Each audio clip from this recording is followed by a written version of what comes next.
English clients for their English language materials for their Japanese clients. And it gave me an insight into how a Japanese company works. We would get there in the morning. They would have a pep talk from the boss, who was a woman, very unusual. Yeah. And we didn't do exercises, although some companies do. But it was just an experience for me to learn from the inside how a Japanese company works. So I started doing a lot of writing then, actually. I think that's great because if we get a lot of products from Europe in this country, or from Japan or China or from Indonesia, and you have to put things together, particularly if you buy something from IKEA. Right. And you read the instructions, and they obviously were not written by a native-speaking English speaker, because the language is outrageous. So they would need someone like you, obviously, to write it into something that people could understand. Yes. Because grammar is so different, yes. and the meanings of words, especially in English. I teach English as a second language, and I know that you can be very confused by it.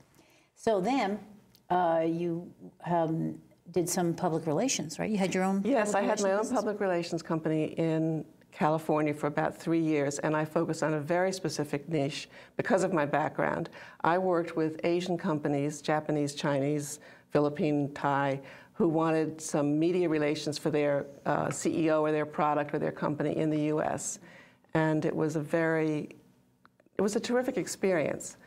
And then, sort of at the same time, 3 years into it, all of my clients moved on, and I decided it was time to do something else.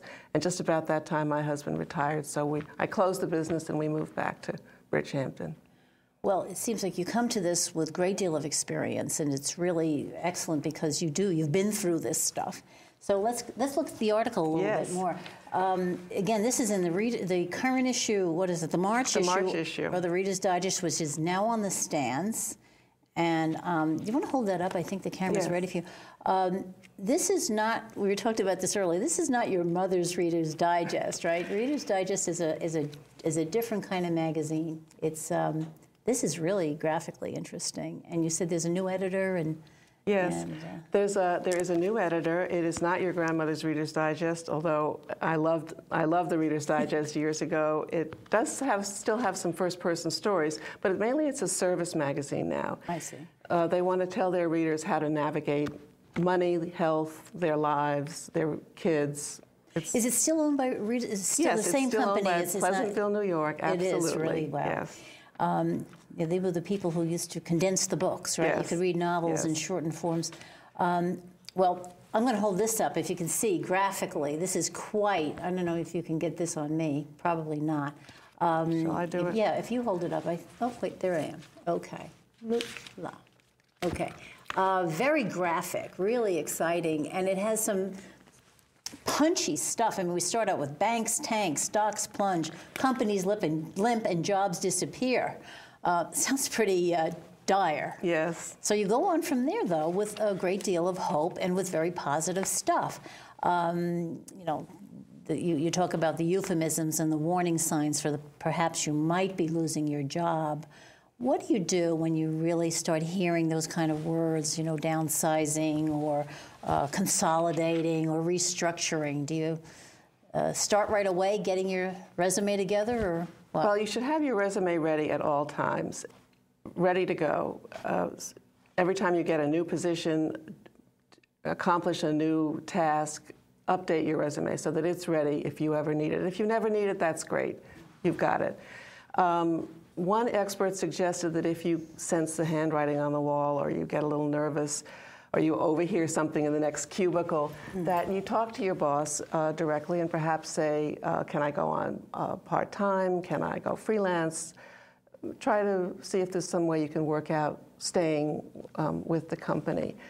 Again, make yourself indispensable. Just be there and network within the company, network outside of the company. And I do want to say this is the one idea that I came away with after talking to so many of these people. It's how important networking is. And a lot of people, particularly young people, spend a lot of time online, and those job boards, and we do talk about the job boards in here, we do vet them. Craigslist and that kind of stuff, yeah. Job boards can be helpful, particularly if you're a new graduate looking for an entry-level job, or maybe if you're wanting to change careers. But networking, and it doesn't have to be person to person the way we're interacting now. It can be on the phone. It can be through email. 80% of the jobs are found through networking. And unfortunately, as one expert told me, people spend 80% of their time online. That's upside down. And the question is not only who do I know, but who does who I know? Does that make any sense? Yeah, sure, yeah. And who do I know who's going to introduce me to the person who can give me the next job? And you should be very upfront about it. Absolutely. Do not hide the fact that you've lost your job. Tell people. It's very hard to do that because, People as take you it said so at the beginning, personally, we yeah. do take it personally. We do feel on some level that we've failed. But give yourself 48 hours or something, and then tell people that you're looking for a job. Especially tell your coworkers. I heard of a colleague who was a staff reporter for a magazine, and she was let go in not a very nice way, and she just slunk out of the building. That's really not good for the long haul. I mean, tell your coworkers that you have been let go, and they know what you can do, and they're the ones who can help you find your next job also. Well, there seem to be a lot of self-esteem issues with this, and we don't train people. We're all into going to school, and you get an MBA, and you get all kinds of education, but I don't know if this is really taught. Maybe it will be now, because we're in a different market, to talk to people about how to approach the loss of a job, not just getting a job. It's like learning about money. We don't teach our kids anything about money unless you happen to be very intelligent parents.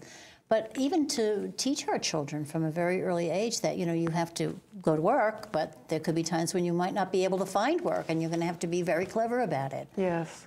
So what do you think of that? Do you think there's ways to, enhance the esteem issue or ways to make people feel a little bit better about it? Well, I think it's an inside job. I'm not sure how that can be taught. Perhaps by example, if we can model that behavior for our kids. Certainly, as well as I do, that you can tell someone they've done a great job, but they really have to internalize that and carry it with them. I think that's a really tough thing. One thing in terms of help with this job search is there are career coaches out there, and they can be very helpful. The best way to find one is word of mouth, because there are a lot of them out there. Some of them are less good than others. Mm-hmm. But a career coach can help you do everything from process the job loss to polish your resume, to help you choose the action verb so you don't use a weak verb, you use a strong verb like administer or... You don't use the word try or don't attempt. Use try. In fact, somebody said work is a weak word. Oh, really? Yeah.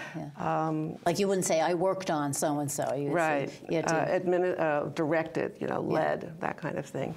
So a career coach can be very helpful in this time. And then depending, you can hire them for an hour, you can hire them for 6 months. Some of them will even see you through your new job. Some of them will help you find the new job. It's very individual. How about headhunting firms? Which is a Same terrible thing. name. No, headhunters are really for the more CEO type. Executive search type executive things. search.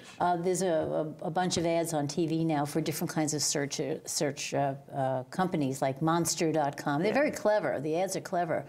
Do they help, though? I mean, are they... Yes, there are so many job boards. I spoke... It's called a job board? Yeah, a job board. I spoke to one expert. I wish I could find that, what he told me, but he said a good job search is something like 2 general job boards like Monster.com or CareerBuilder.com plus 2 niche job boards. For example, if you're looking in finance or law, equals 1 great job. That was his formula for finding. So they can help. Some of them charge.